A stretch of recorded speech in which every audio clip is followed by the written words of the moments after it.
what we call forbidden is merely a price not yet paid.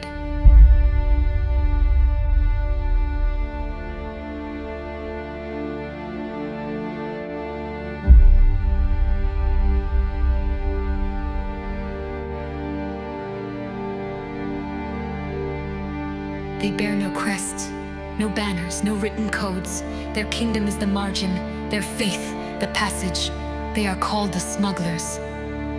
Not pirates, not soldiers, they are shadows slipping between the red lines drawn by empires on old maps. People believe that power must be shown, but that is false. True power flows through calloused hands, sidelong glances, and carefully weighed silences. A coded scroll, a crate marked with a glyph, a pact signed in the back room of a profane sanctuary. They were born of necessity, from the famines of Zaharaya, the blockades of Ethel, the absurd taxes imposed by self-proclaimed rulers. They were born in the world's seams, where law does not reach, or chooses not to. Every port, every cove, every forgotten ruin has its legend, of a passeur, a trafficker, a negotiator of extremes, one who carries more than objects. What they move is hope or ruin. A forbidden talisman, an herb not to be named, a slave ransomed or resold. They have no simple morality, only codes passed down in alley whispers, in veiled tavern songs, in the eyes of a brother in shadow. The forbidden is just another market, simply quieter. And yet, some say a smuggler is more than a cunning thief.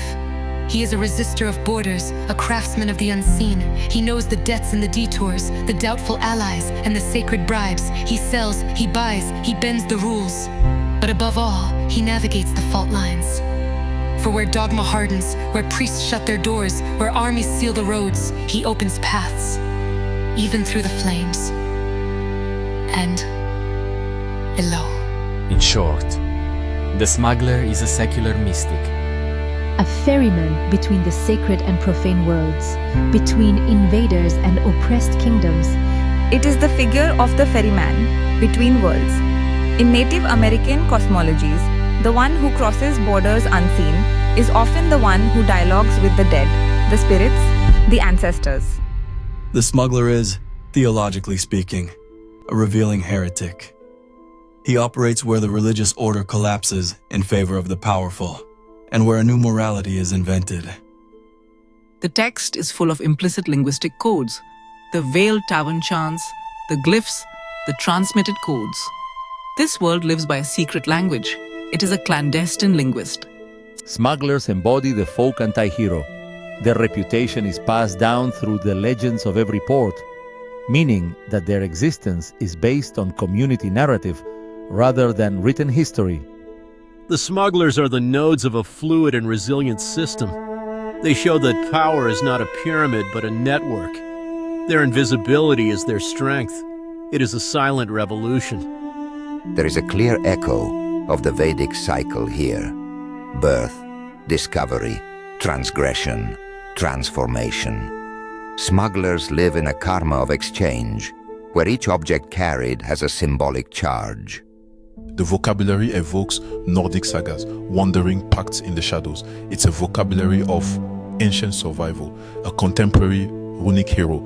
For me, as a game designer, this text is a playable manifesto. Each smuggler is a class in itself, a character who navigates between the visible and the invisible, between strategy and intuition. The player doesn't play a smuggler. They become one, with their own codes, alliances, and moral choices. The gaming experience here is a philosophy embodied.